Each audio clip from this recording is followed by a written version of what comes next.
Suneka hoye! Suneka hoye! Bonchari hoye! Kisii hoye!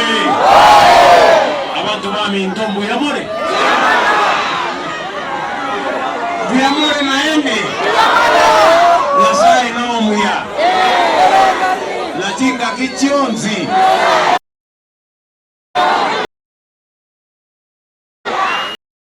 Bwana Yesu asifiwe. Amen. Hebu mnisalimie hivyo watu wa Suneka, watu wa Bonchari.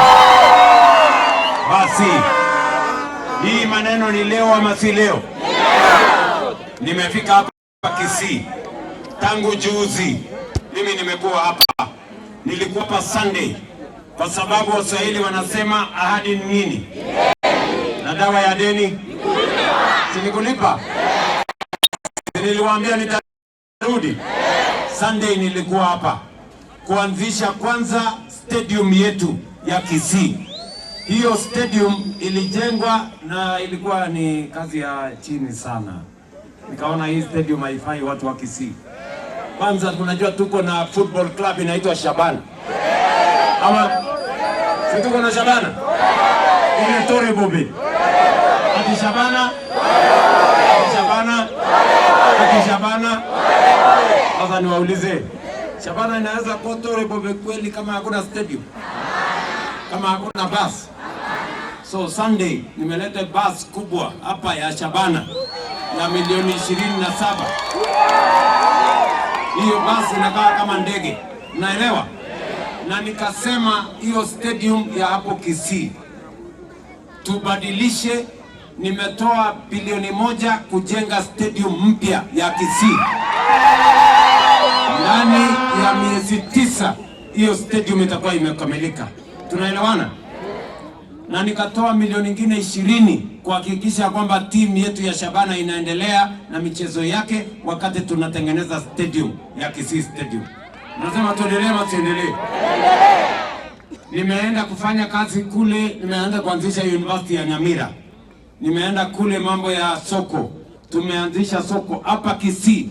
Tuko na soko mpya, soko 22 ambayo tumesema hawa wafanyabiashara wadogo wadogo lazima pia wafanye kazi mahali kuna soko mzuri, iko na maji, iko na stima, iko na usafi, iko na hygiene, iko na storage, iko na cold room. Ndio tuhakikisha kwamba biashara ya kila mtu inasimama. Tuko pamoja? Pia mnajua mimi nilikuja hapa Suneka. Mkaniambia iko soko hapo, iko na maneno. Lakini mimi nimekubali sasa hiyo soko haitoshani tena na watu wa hapa Bonchari. Hiyo soko nimesema nitawajengea soko mpya. Mnanielewa? Soko ya milioni 450 hapa Suneka hapa. Tunaelewana? Ndio tuinue Suneka, tuinue Bonchari na dunia iweze kusonga mbele. Pia niko na barabara 2 nimetengeneza ya watu hapa Bonchari. Mimi namaliza procurement, huyu Davis Chifchira nang'ang'ana nayo. Akimaliza mwezi wa 6 mimi narudi hapa kuanzisha hizo barabara, kwa sababu nimesema hii Bonchari na Kisii haitawahi kubaki nyuma tena, tunatembea tukiwa pamoja. Ama mnasemaje watu wa Bonchari? Ama mnasemaje watu wa hapa Kisii? Suneka hoye! Mnasema tuendelee? Vile mimi nimekuja hapa kwa sababu ya mambo ya barabara zenu. Nimekuja hapa kwa sababu ya mambo ya stima. Kuna wananchi waliniuliza hapa Suneka ya kwamba maji haijafika. Sikizeni,